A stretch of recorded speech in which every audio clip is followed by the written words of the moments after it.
Buckle up your helmet, zip up that leather jacket, and picture yourself standing on an empty highway with nothing but the sound of the wind in your ears.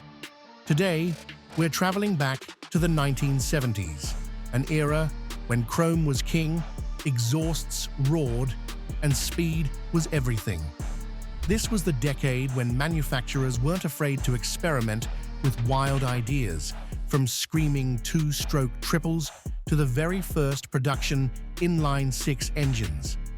In this video, we're counting down 15 of the fastest, boldest, and most unforgettable motorcycles of the 1970s. Machines that defined an era, sparked the imaginations of an entire generation, and are still hunted down by collectors today. Which ones still hold the crown as speed legends? And which one will make you wish it could come roaring back right now? 1972 Harley-Davidson XLH Sportster 1000.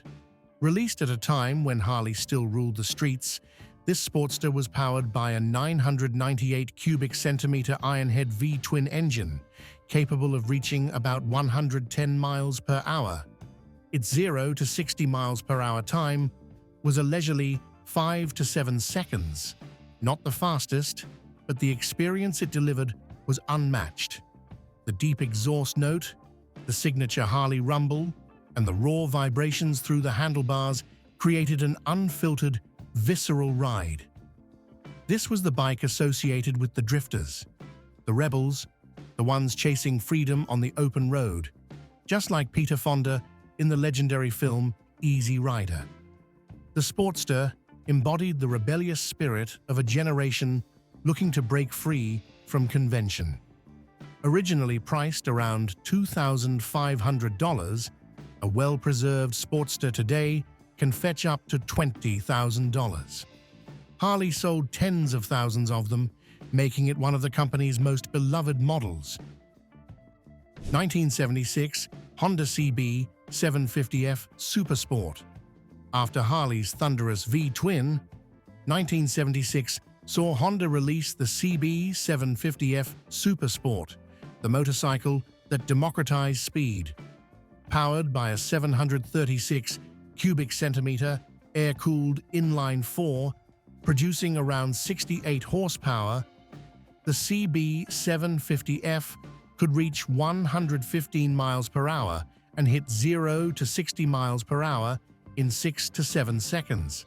It might not have been the fastest on this list, but it completely changed the game. What made the CBX1000 special was its perfect balance of power, reliability, and affordability. Priced at just about $2,950, it allowed ordinary riders to own a superbike without being millionaires. Its smooth power delivery, sweet-sounding four-cylinder exhaust note, and legendary durability made it the everyman's hero. Honda sold hundreds of thousands of them, cementing its dominance in the superbike segment. Today, a well-preserved CBX1000 can easily command $15,000 or more. It was more than just a machine.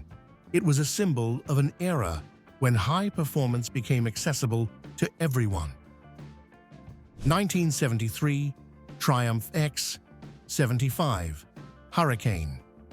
In 1973, Triumph shocked the motorcycle world with the release of the X75 Hurricane, a bike that turned heads from the moment it rolled into view. This was more than just a motorcycle, it was a design statement. The legendary Craig Vetter was behind its striking look, featuring a sculpted one-piece tank/seat unit, a stretched tail section, and 3 signature exhaust pipes on the right side that produced an unforgettable soundtrack. Underneath its bold styling lay a 740 cubic centimeter triple producing roughly 58 horsepower, giving it a top speed of around 115 miles per hour and a 0 to 60 miles per hour time of about 5 seconds. Impressive for the early 70s. But what truly made the Hurricane special was its rarity.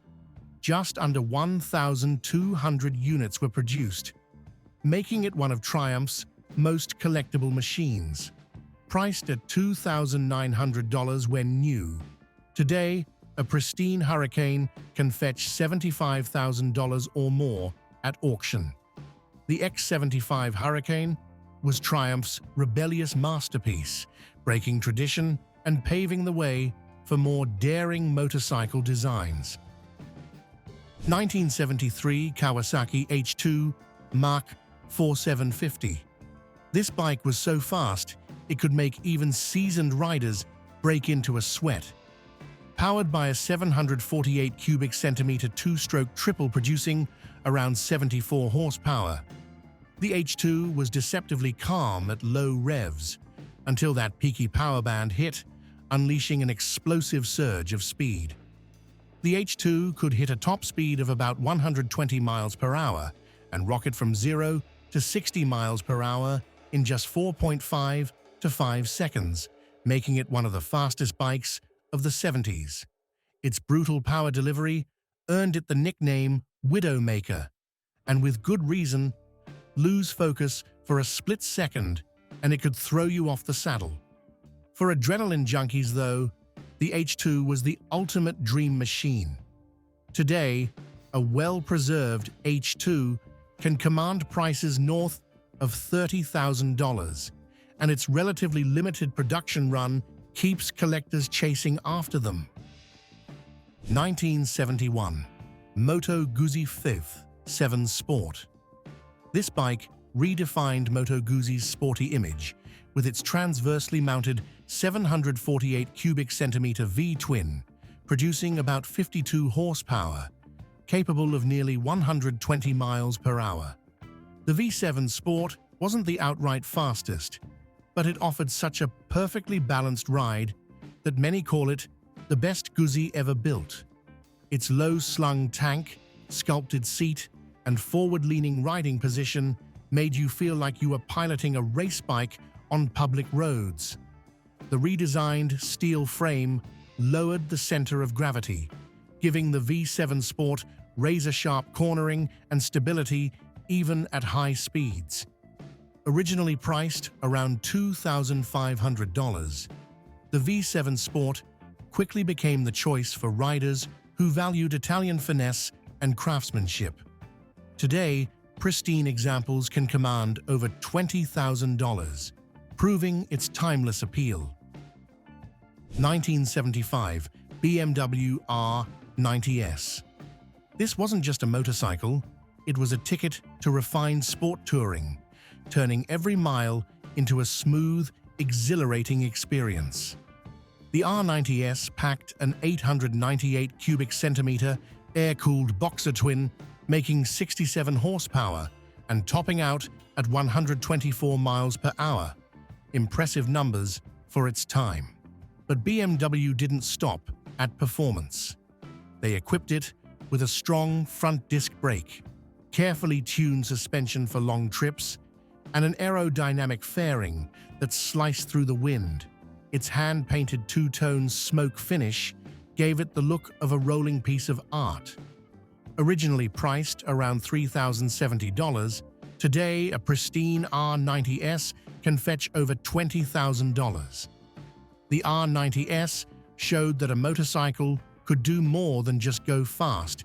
It could take you far in style and with unmatched comfort. 1976 Kawasaki KZ1000.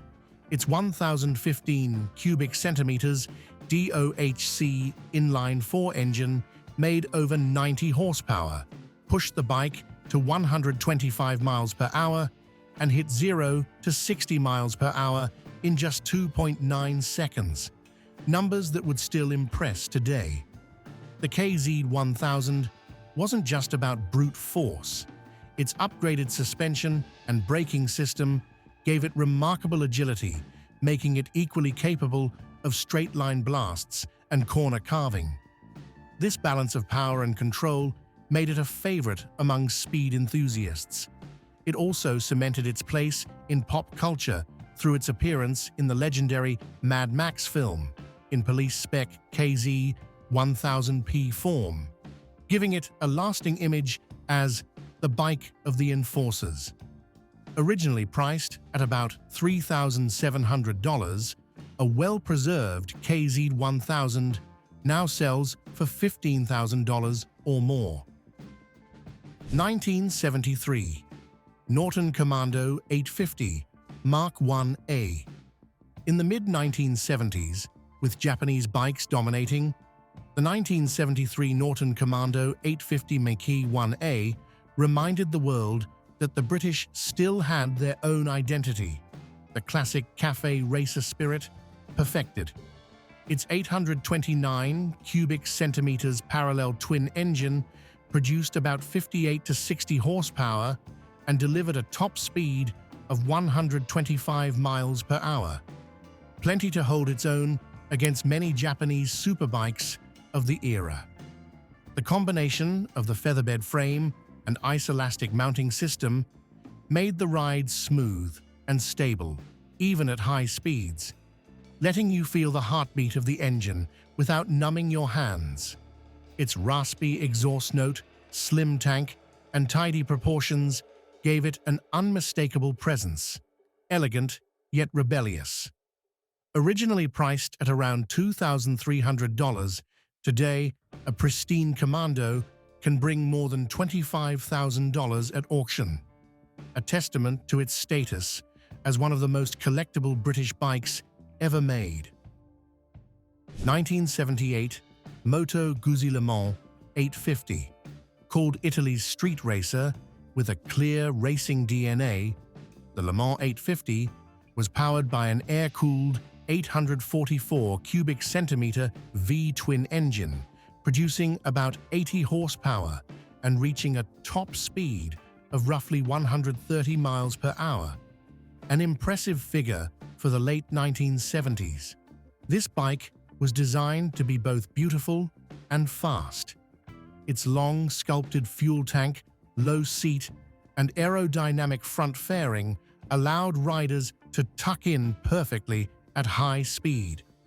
The Le Mans delivered a true racing feel, with sharp throttle response, precise gearbox action, and a solid chassis that inspired confidence when cornering at speed. More than just powerful, it struck an ideal balance between performance and comfort, turning every long ride into an exhilarating experience. Originally priced around $4,000, the Le Mans 850 quickly became Moto Guzzi's performance icon. Today, well-preserved examples can fetch more than $20,000, proving the lasting value of this machine. 1978 Suzuki GS1000. It proved that Suzuki wasn't just about practical commuters. It could build a machine to rival Honda and Kawasaki. Its 997 cubic centimeters inline-4 produced about 90 horsepower, allowing it to hit a top speed of 135 miles per hour and go from 0 to 60 miles per hour in just 4 seconds. Those numbers made it one of the fastest bikes of the late 1970s. But the GS1000's charm was more than raw power. Its rigid steel frame, well-tuned suspension, and comfortable riding position made it equally capable on the racetrack and on long rides. This was a bike you could ride all day and still want to take for another run. Priced at around $3,200 when new, today pristine GS1000S can sell for over $20,000. It's no wonder this model became the foundation for Suzuki's legendary 1980s superbikes. 1977 Ducati 900 SS. Fire up its 864 cubic centimeter L-twin with desmodromic valves, and you're greeted by a soundtrack that sends shivers down your spine. It wasn't just noise, it was music for riders, the addictive sound Ducati fans still celebrate today. Performance-wise, the 900 SS could reach 135 miles per hour and hit 0 to 60 miles per hour in 5 to 6 seconds. But its legend lives beyond the stats. The way it leaned into corners, the sporty riding position that made you feel connected to the road, and the precise feedback from the frame gave riders unmatched confidence. Its design was equally important. The long fuel tank, handcrafted fairing, and tidy solo seat made it as beautiful to look at as it was thrilling to ride. Back then, it sold for around $3,500, and today, pristine examples can bring more than $30,000. 1974, Lavada 3C. The Lavada 3C marked the beginning of Lavada's legendary triple era, delivering a soundtrack and riding feel unlike anything else. The moment its 3 exhaust pipes roar to life, you know you're in for something special. Its 981 cubic centimeters inline triple blended the wail of a race bike with a deep, muscular growl. Capable of around 135 miles per hour, the 3C was among the fastest bikes of the 1970s. But the magic was in the ride. Smooth and tractable at low revs, then ferocious as the revs climbed, giving riders a visceral thrill every time they twisted the throttle. Its styling was pure Italian minimalism. A big sculpted tank, slim seat, and low bars that put you in an aggressive, ready-to-attack stance. With limited production numbers, surviving examples are now highly prized, with values climbing steadily among collectors. 1979, Yamaha XS 11. It was Yamaha's first big-bore inline-4, and it made a huge splash when it arrived. Powered by a 1,101 cubic centimeter air-cooled 4-cylinder, making around 95 horsepower, the XS11 could top out at 135 miles per hour and do 0 to 60 miles per hour in under 5 seconds, staggering numbers for its time. A shaft drive system meant minimal maintenance, and its monoshock rear suspension kept the bike planted and stable even when loaded with luggage or a passenger.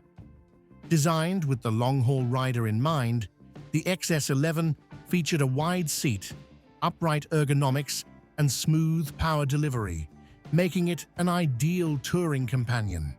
Yet with a twist of the throttle, it transformed into a performance machine that could leave many sport bikes behind. 1978, Kawasaki Z1R.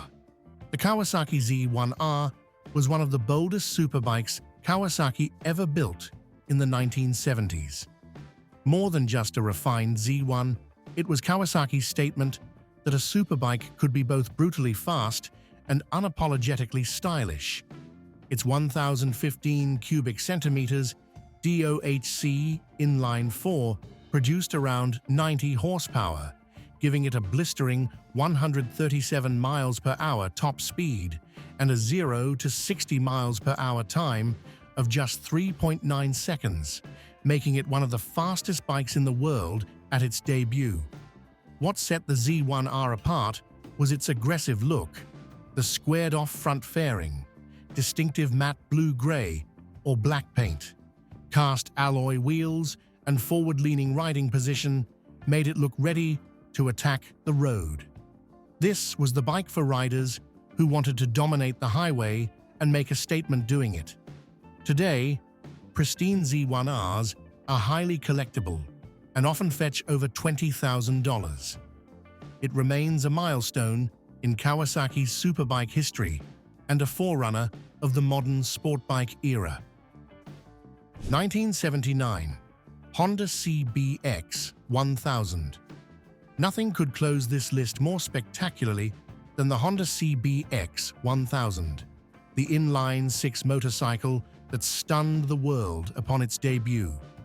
It was Honda's engineering tour de force, a machine built not just to go fast, but to showcase technical brilliance. Its 1,047 cubic centimeters DOHC inline-6 engine produced around 105 horsepower, giving it a top speed of 135 miles per hour and a 0 to 60 miles per hour time just over 4 seconds. The sound from its 6 exhaust pipes was nothing short of intoxicating. Silky smooth, yet ferocious at high revs, a symphony of mechanical perfection. The CBX wasn't just powerful, it came equipped with high-quality suspension and braking components, making it remarkably composed even at high speeds. Though expensive when new, about $4,000, it built a cult, following almost immediately. Today, original CBX1000s are highly sought after and can fetch over $25,000. Looking back at these 15 bikes, I don't just see speed and power. I see an era where manufacturers dared to experiment and build machines that inspired a generation. I still remember the first time I heard the roar of a Honda CBX1000. It sent chills down my spine. Maybe you've had a similar moment, or there's a dream bike you've always wanted to ride. Now it's your turn. Which of these bikes impressed you the most? Have you owned or ridden one of them? Share your thoughts and stories in the comments below. If you enjoyed this countdown, hit the like button, subscribe, and turn on the notification bell. You won't want to miss the next videos on legendary motorcycles, classic cars, and the fascinating stories behind them. And if there's a bike you want us to feature in a future episode, drop your suggestion. It might just make the next list.